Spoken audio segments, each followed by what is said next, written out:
Infinity.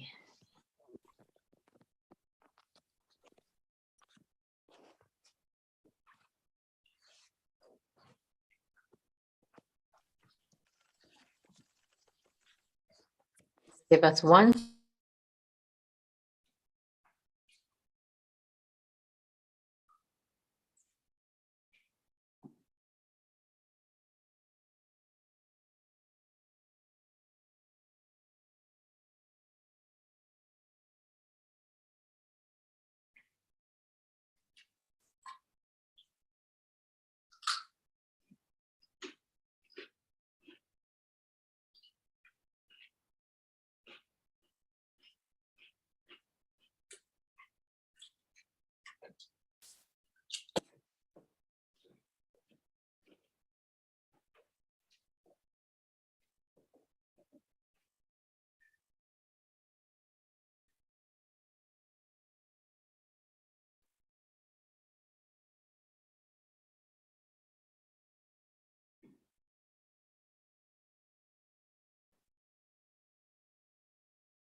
Shanti.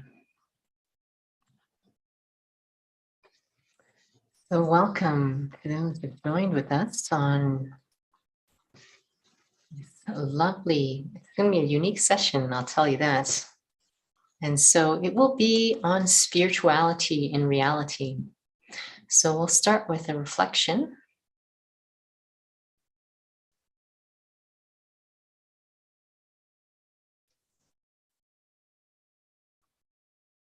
So as I sit here, I'm very much aware that I am in an artificial opportunity for some quiet time.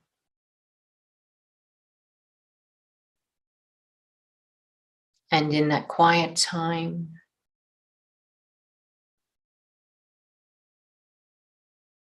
becoming aware of my own company, bringing my focus inside.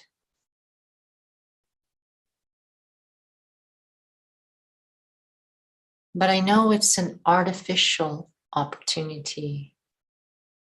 It's still a beneficial opportunity to practice going inside. But I am practicing now to learn to experience my inner world with the intention to carry it out into my day-to-day life.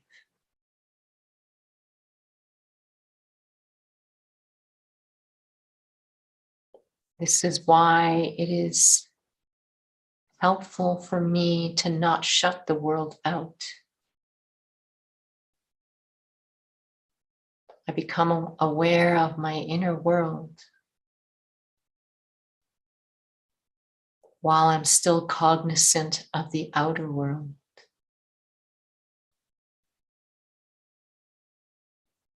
Become aware I am this being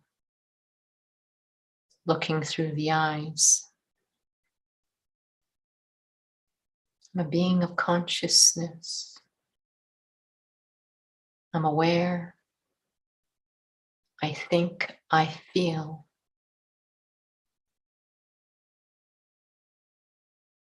I have responses. Me in this inner world as I look through these eyes at the outer world.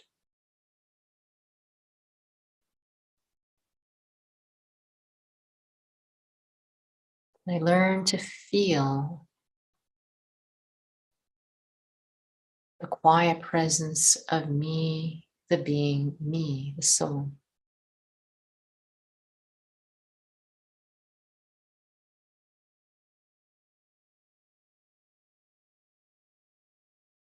Feel that I am separate from this body, from the physical.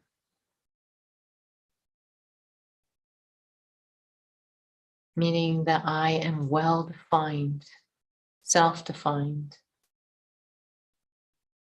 without rejecting the physical.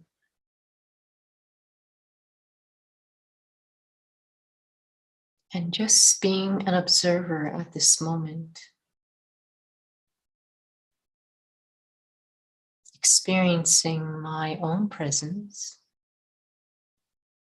but observing everything else around me. Observing the body.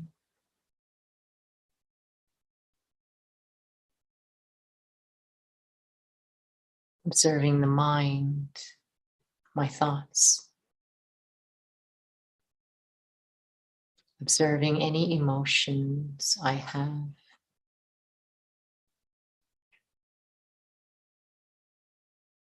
And observing the physical surroundings. Still experiencing my own presence.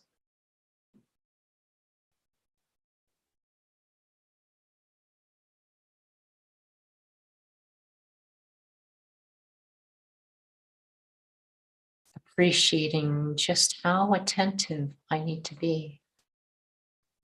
Not forceful, not rejecting, but just attentive, observing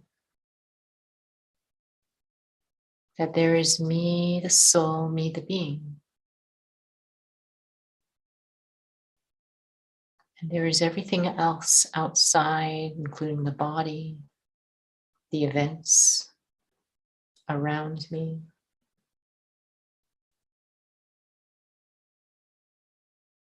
And I observe my thoughts and feelings, what they are like when things happen in the outer world. And even when things happen in my inner world.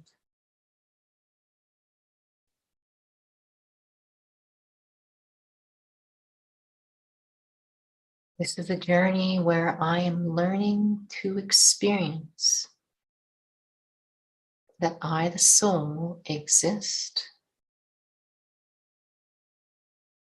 That's my value, my presence, my worth, my existence is not dependent on anything of the physical. Without rejecting,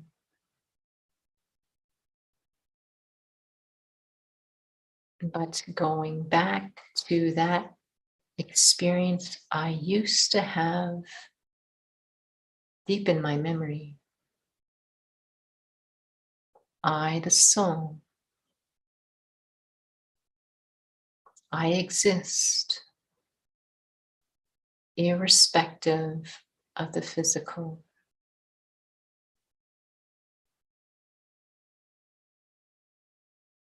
My sense of value, my sense of peace, my sense of lightness, my true nature, independent of the physical. I use this artificial opportunity so it colors my day-to-day reality.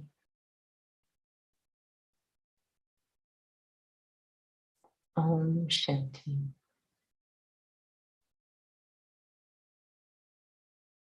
It reminds me so much again of the Meditation 101 series that we had, just completed it last Wednesday. It was so much about why do we even have this conversation about, first of all, it was all about just open eyes. And then it really moved on into reality, realization. So we have a very special interview today, and we ask everyone to bear with us because it's going to be not in our hands, it's going to be in the hands of trauma. So we have a lovely guest here. I don't know if she can show herself. So we're going to ask her to join us. See, this is going to be very special because the topic is spirituality and reality. And Judy joins us at the hospital. She is visiting someone, and this is all about what is spirituality like in our day-to-day lives. So welcome, Judy. I don't know how it is over there in terms of the technical, but we look forward to this experiment.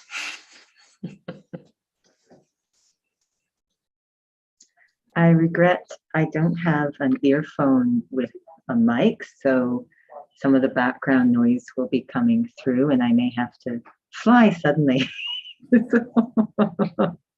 if our patient awakens.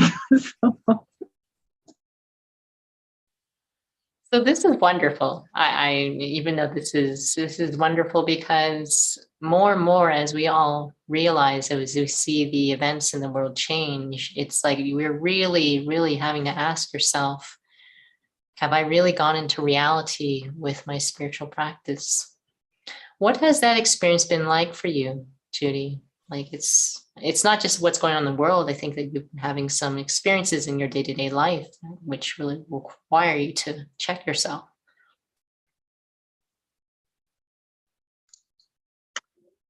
I am seeing that my internet connection is unstable, so I didn't quite catch all your question. I think it was about getting a chance to check the depth of my spirituality. Is that what it was about? Yeah. Okay. What it's like. Mhm. Yeah, it's there's a lot to learn. Certainly much more depth to develop. You know, I think that whenever you're in this kind of setting, you're really up against the very, sorry, I don't know if you can hear. Can you hear okay? Yeah. Yes, we can. Up against really the very essence of what life is about. And we get very caught up in very petty things when we're in our day-to-day life. But here, I think we really are aware of the essence of it and not to take anything for granted. And I think for me, there is it's an environment of hypersensitivity. People are in pain or discomfort. We know at this time in our journey of humanity that resources are stretched to the limit. So what the caregiving staff is asked to do, I don't even know if it's human actually, in terms of, and I know Nora's familiar with this being a nurse herself, but they're really asked, and then they have to deal, each person comes in is very attached to their particular relative or patient or friend. They're very attached, so they're only thinking about that one person, and that everything should rotate around that one person. They're very attached. They're not thinking about really any of the other patients. So you become very reactive, very concerned about whatever you're attached. It's quite fascinating. You really see everything about the spiritual dilemma or the lack of spirituality and how it's quite upfront when you're in this situation. It's very obvious. We can certainly hide it well when we're walking and moving around, but here there really is no capacity to hide what's really going on inside of us. So it's extremely revealing. And earlier today, we were talking a little bit about integration and the connection. Yeah, integration and the connection between being very, very, very still inside to drive wherever you are, whatever you are. That's, I'm finding super important, is having to be very, very still inside. Can you share about that stillness in terms of soul consciousness, what that means in terms of stillness? Because there are many who are not practicing and they want stillness, but they may not even know what stillness means. Mm-hmm. I think, you know, it's funny. I actually think most, under the right circumstances, can arrive at that still place. It might be very rusty, but since we all are souls, it must be there. And we just have to relearn how to get there and feel it's important enough to practice. But I guess we could describe it as the height of well-being. There is nothing pulling us, such as desires or attachments or fears. It's this extremely contented, full state. And then to operate from that place is going to obviously change one's responses to things. Now it's interesting because initially I know that we had really thought about the topic of detached observer, which I feel actually is very much still connected to your experience.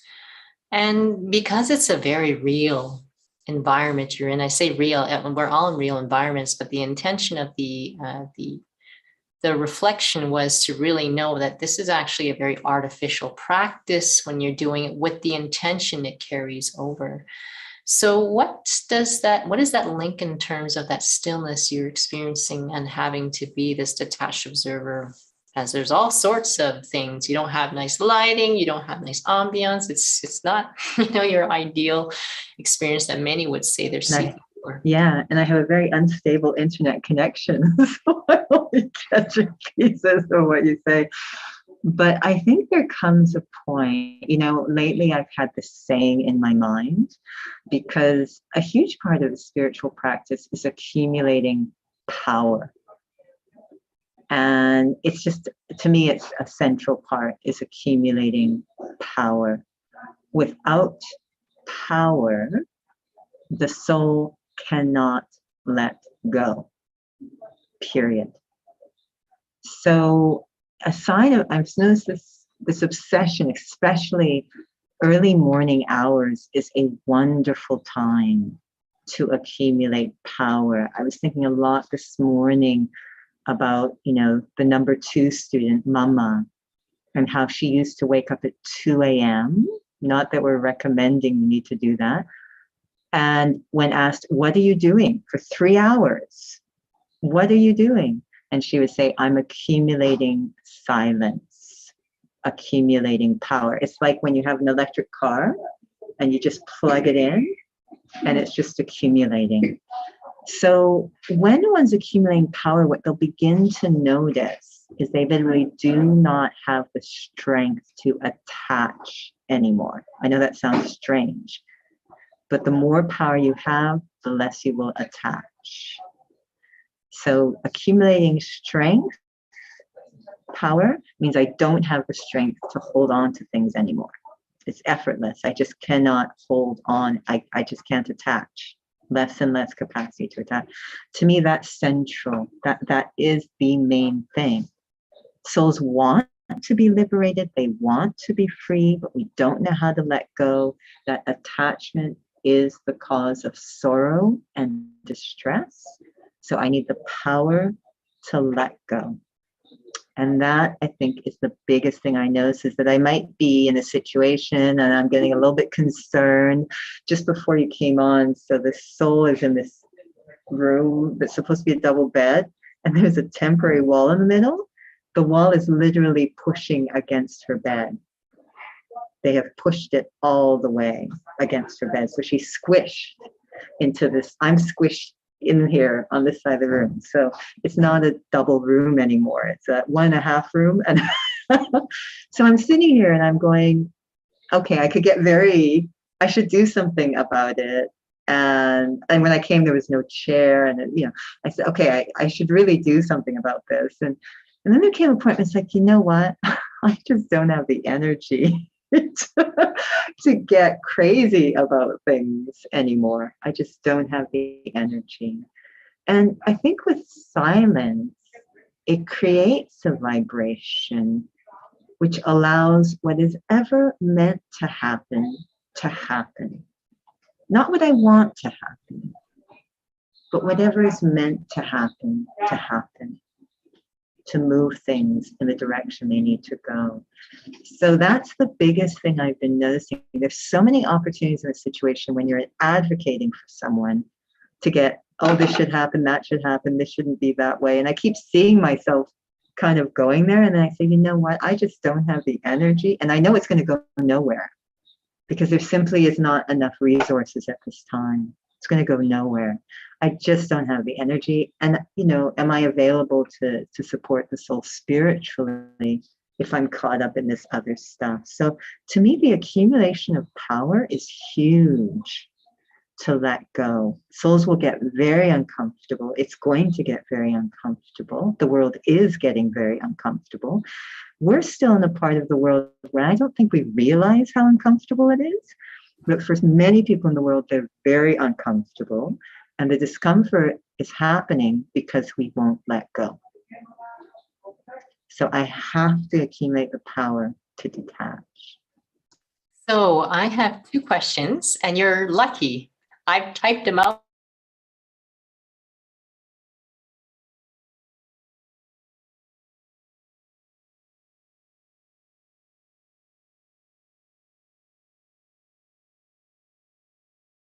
You're muted. You're muted, Nora. Sorry, I hope you can hear now. missed it. So I typed my questions out for you so that hopefully that makes it easy for you Thank you. in case the internet breaks up again. But we'll start with part one. Okay. About that silence, that stillness you were mentioning you're accumulating. Is it the experience of being a soul that you're talking about? It is, and it's so much more than I'm a point in the center of the forest. It's so much more than that that's needed. Like, it really is this incredible reframing of self that leads to an experience of being okay anywhere, anytime. So you remain in that point form.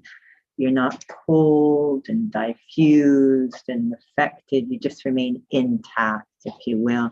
I know we were talking about I don't know, is it the third or the fourth administrative head of the Brahma Kumaris, Daddy Gulzar, this morning.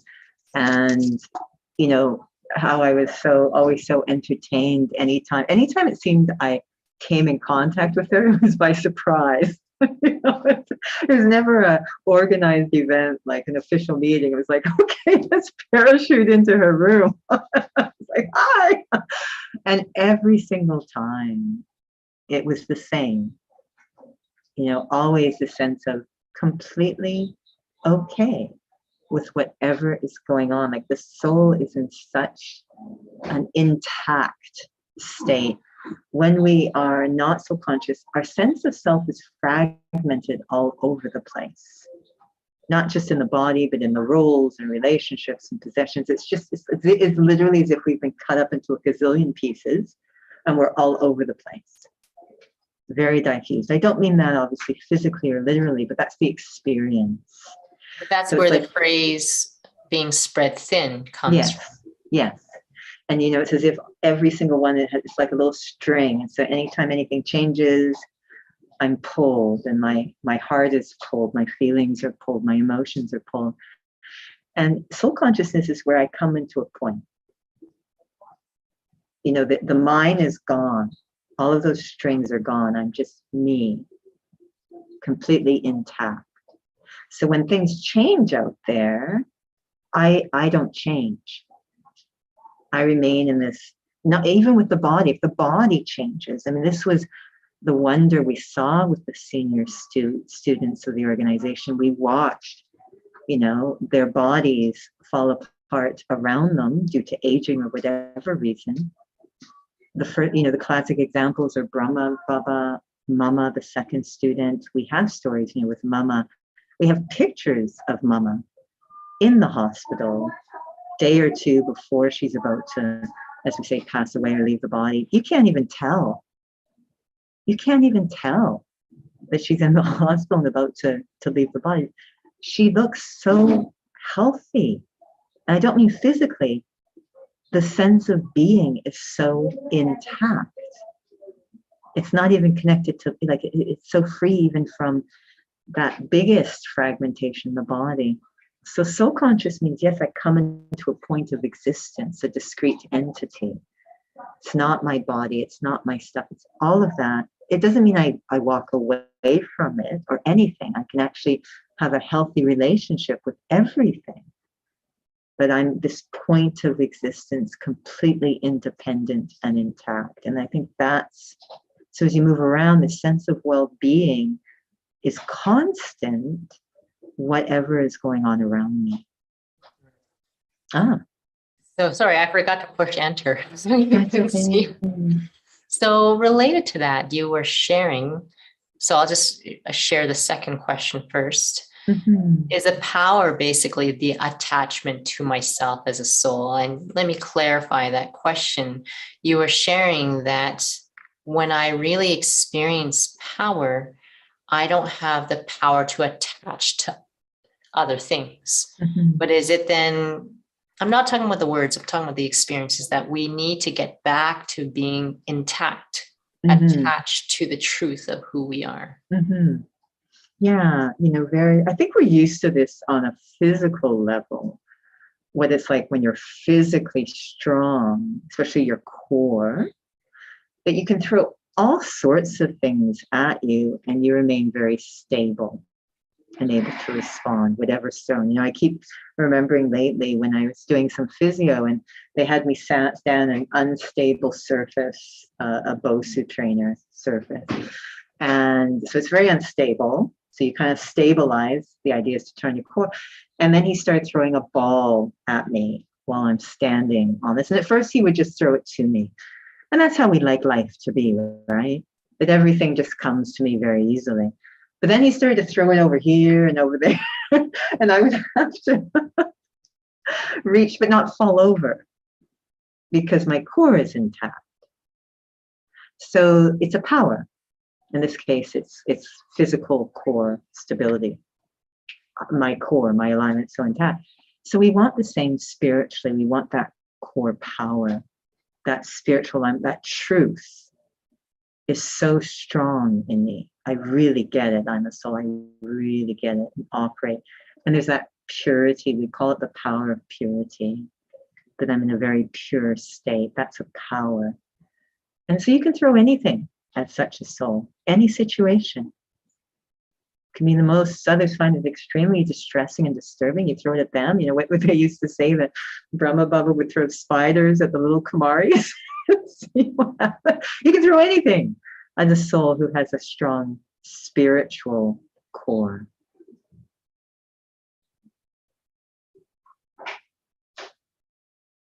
So that's where then this aspect of being detached is, because I'm really attached to the truth, intact. Then I can actually be free from glomming onto everything. Yeah, I'm not taking, we call it, independent. Our transition to that is to, we say in the state, to have God as your one strength, one support. And then eventually you don't even need God. You have that independent strength and support. You can stand in an independent way, which means not that you separate yourself from anything, but now you can have such beautiful relationships with everything because you're not losing yourself. So this is why we connect attachment with love. And that's the main thing I find practicing here. But you can't do it without the truth, no matter how attractive it might be to you. Yes, I want to be that way. The only method is I need to experience the truth, because it's very tiring if you try to do it without the truth. How do you feel? Have you felt that this has allowed you to progress, make progress these last, I'd say, a couple of weeks? I would say I have a lot to learn. I can see how, it's as if you're put into a new classroom or a new subject and you're just starting from grade 1. And it's like, oh my, there's a lot to learn here. So it's very exciting. And so there's a lot to learn, but I think there's a lot of opportunity for self-progress. Absolutely, lots of opportunity. Some souls say, aren't you tired? Aren't you? I'm like, so much, yes, sometimes it's just logistically may not be possible. But in terms of personal will, that's, if I'm getting tired, it's not because of the task. It's because of something's off in here. If I'm getting tired.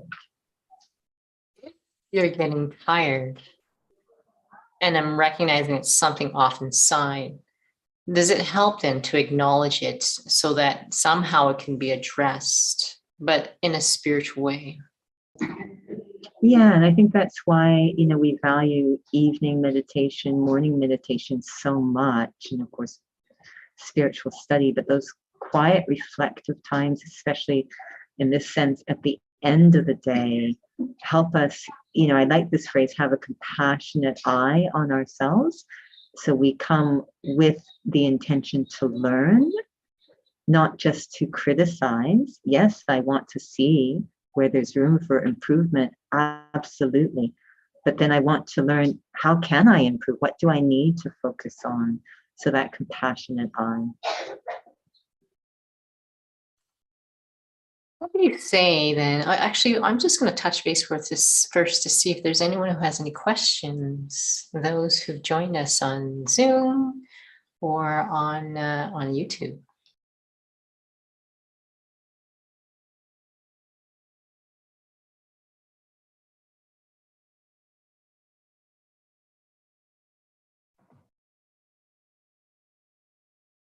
Om Shanti. Om Shanti. So I know we've mentioned about soul consciousness, connection with God. So question for Judy, for your own personal experience, what quality did you nurture when old habits or personalities keep on coming back?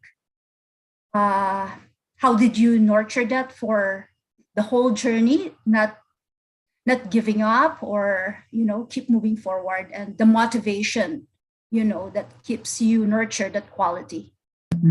No, it's a great question, a very important one, to not get disheartened or shut down.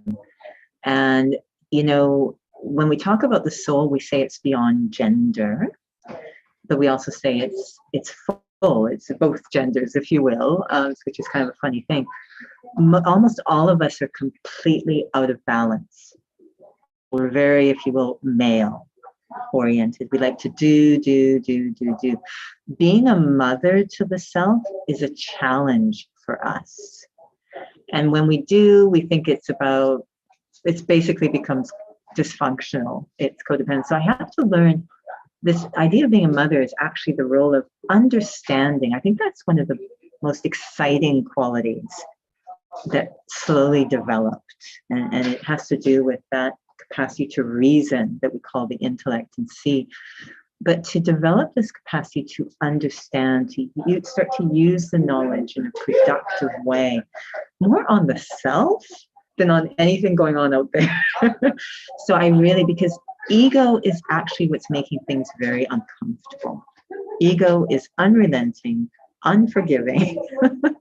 It doesn't want this thing to move forward at all. So that's the one that makes it really uncomfortable, is ego. It's saying you got to look good all the time. You can't make mistakes. It's really a harsh taskmaster. So love melts ego. That is a spiritual principle. And when we say love, this idea of being understanding is love.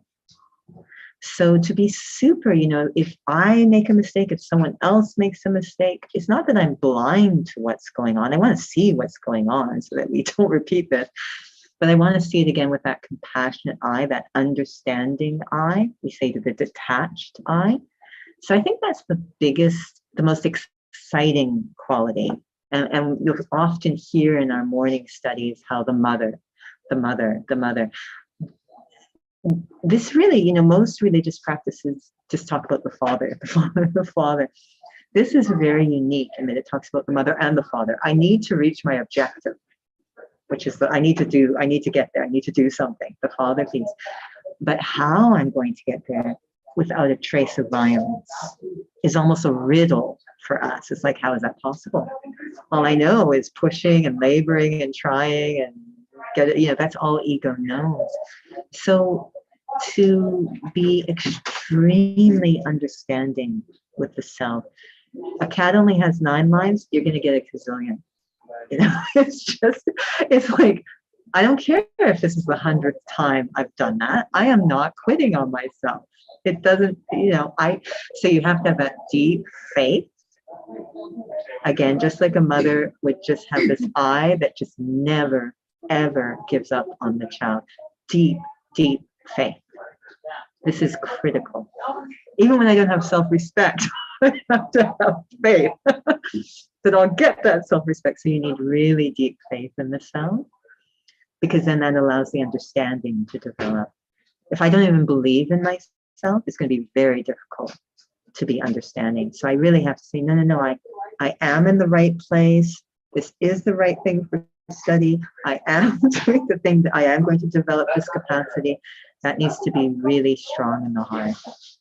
And that makes a huge difference, that faith in the self. Holly, that was a lovely question. Great question. It actually reminded me of of something that was shared this morning during morning class, to be able to have such clear faith. And regardless of the circumstances, I was very much aware of Daddy Janki and her journey. I can see my time is almost up here. Our little friend is awake, but I have a few more minutes, and then I think I'll have to run away. No worries. Is there any other questions? I'm noticing someone else there in Zoom. In case you had any questions. Are you good? Yes? Okay. Oh, yes. I did have one question was, does it take power to understand? Yes, because again, it's an odd word, this connection of power with letting go. So what the spiritual study is suggesting is that we all have an inner wisdom. So when we say understand, it's not that I'm trying to get information in there. I'm trying to unlock information that is in there. What's happened is a lot of wrong information has come on top. There's a lot of wrong information blocking my connection to the right information. So I'm exposing myself to the right information to help. So what I need to let go of is a lot of wrong ideas, some of which are subconscious. I don't even know I've got those ideas, which is why we just, I love the idea, just that connection with silence and truth melts away things. I don't even know I'm melting away, but it's a huge amount of the understanding. Again, it's a reductive thing. I'm letting go into a state of understanding. It's very odd, but it's very hopeful, because it's saying that with, it's not like I say you're a soul and you suddenly become one. You are a soul. I'm trying to emerge that feeling. It's a very odd study. I want to understand I'm a soul. Well, you are one. So is it that suddenly you become one because you say it, or we put it in there, you insert a soul? Or, no, I am one, but I need to draw out that understanding. Draw it out. Remember is the word we often use. So, or recognize. So there's letting go of the stuff on top. And yes, so the power to letting go. And then yes, once I understand, that's a huge power. It's such a great power that's been shown in memorials as physical weapons. The power of understanding. It's not violent at all, but it's been shown as a weapon to show how much power that understanding has. Thank you. I wish we could go on, but we know that we may have to liberate you. Yes, I can see it's time for hydration. So I'm going to take leave. So sorry, this was a little odd, but lovely to see you. No, it was probably the most real session we've ever had. For sure. Oh, Shanti. Thank you, Judy. Take care. Bye-bye. And so maybe just some final thoughts to share, actually. It really brings us back to this aspect of the simplicity, that we really need to experience that feeling of being the soul. And I was really touched today during early morning meditation. We call it meditation, but that quiet time where I could really feel there's this sense of myself as a soul separate from the body. And it was a very unique experience of silence, which is very different from, different from our ideas of silence when it comes to physicality. Excuse me.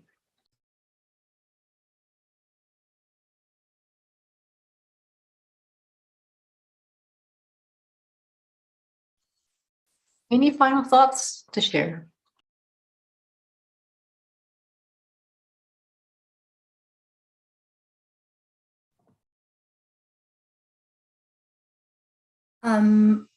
For my personal experience, when I say spirituality, it's the quality of life, the purpose of why we are here. So, before the study, that quality of life is based on external achievements, positions, relationships. But now, since I came to the study and that awareness and understanding of what is a spiritual being, it gives me, a high quality of life, that's self-respect and self-respect for others. And that makes my life, I would say, more content and happy, and being aware that things may or may not be the way I want to be, but I remain stable. Thank you, Pauline. I feel, excuse me, that was something that stayed with me with the reflection beginning. That on a very subtle level, we are seeking some sort of validation from things around us, and we may not even realize. And one of the questions we often ask in the Raja Yoga course or the Pure Thinking course is, we kind of do a progressive question and exploration. And the first question we ask is, how long can you live without, physically speaking, can your body go without food? Right? And then we ask, how long can your body go without water? Right? And we can see that less and less time. How long can your body go without oxygen? Now, if you're an Olympic swimmer, probably a lot longer than someone who is not, right? And then the final question we actually ask, and this is an interesting one, what souls, they grapple with this question.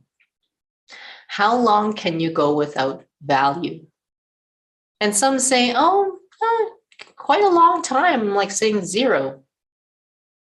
And I remember having this reflection, and it was meant to be a useful realization, was that we cannot go without that feeling of progress, insight, meaningfulness, newness, purpose. Like even when you're driving the car, like Dave, you notice, he's just like, I need to inch forward. I have to just keep going forward. I have to, even if I have to go and take a detour to feel like I'm actually moving somewhere. I'm like, why do we do that? And then there are many who are already stressed out being at home. Yet when they're done work, the first thing they want to do is race home. And it's like, I always been thinking about, like, where are we running to all the time? We're always trying to run to a destination.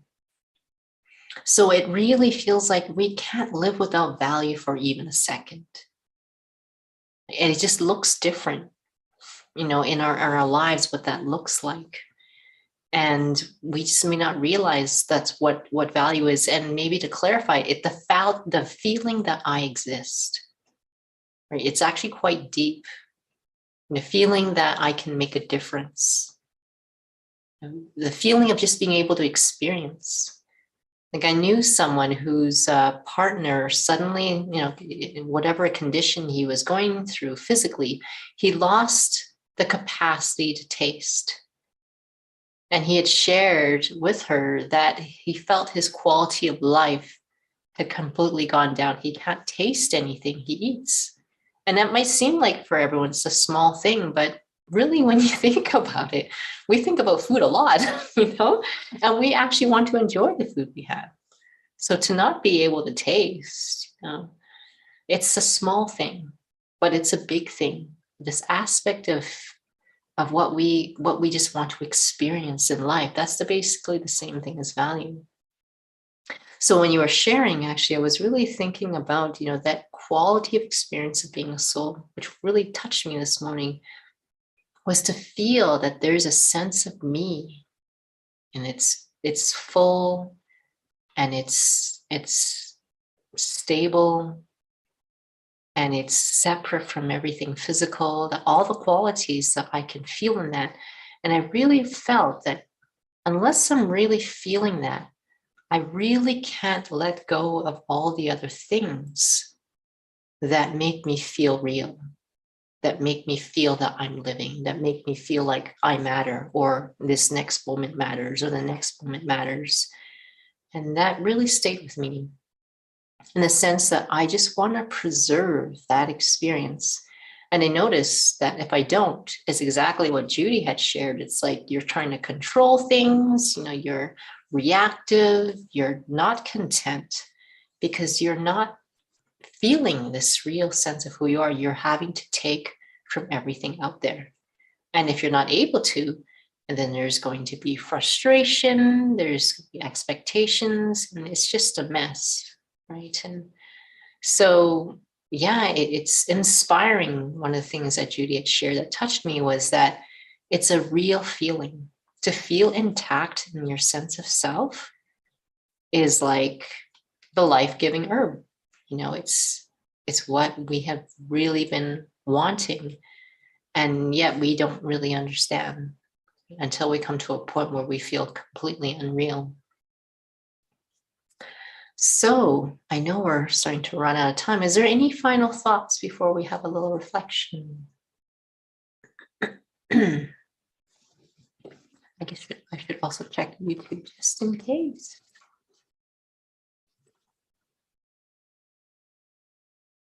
Good here. Are we good? Yes? Okay.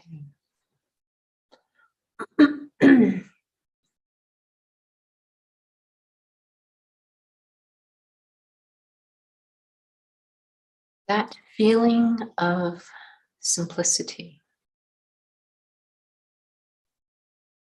that feeling of calm,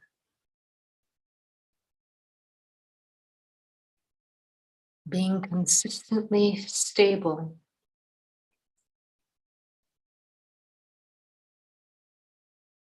These are very particular feelings, but they are feelings that every being is looking for in the world. And in fact, is also the reason why there's conflict. When people feel their calm is being threatened, their stability is being threatened,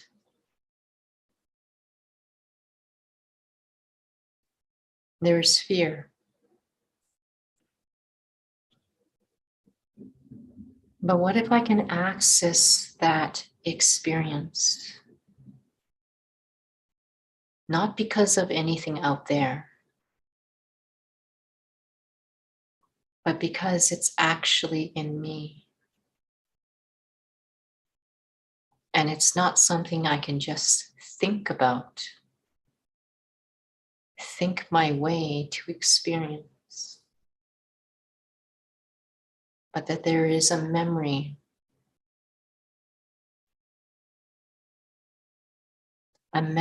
of that experience that is waiting to be awakened.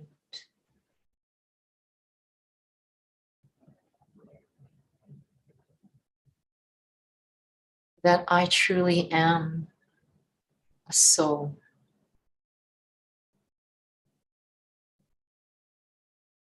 This living being inside this body. That I truly am a guest, separate from this body.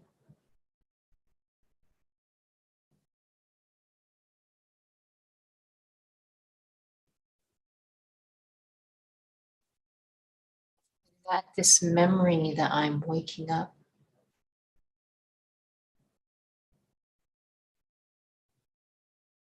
that helps me to remember this truth. I am a soul, separate from this body. Seated right behind the eyes.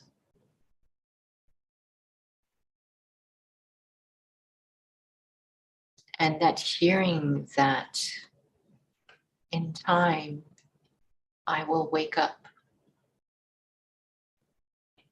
and I will feel myself let go.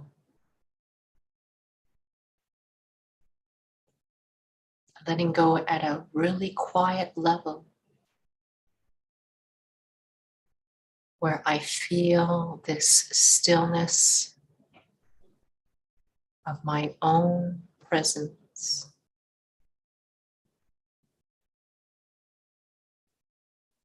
I feel a release.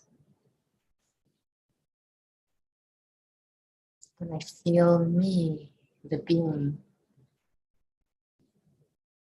that I am separate from this body. I'm feeling the reality of it, not just it as a thought.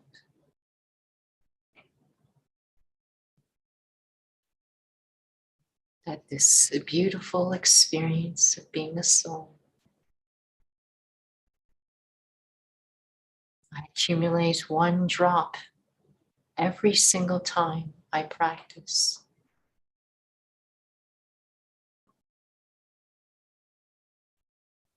Every drop into reality. And trust this very simple practice.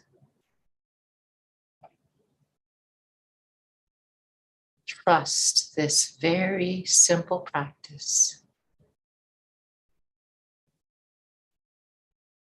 that helps me to have the power to let go of everything that is not me. The past, any acquired personality, everything of physicality. And yet I, the soul, I remain immortal.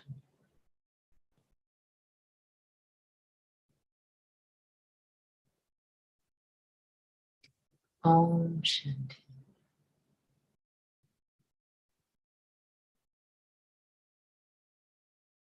Thank you for joining with us this evening. I shouldn't say evening, maybe for some it's evening, but this afternoon.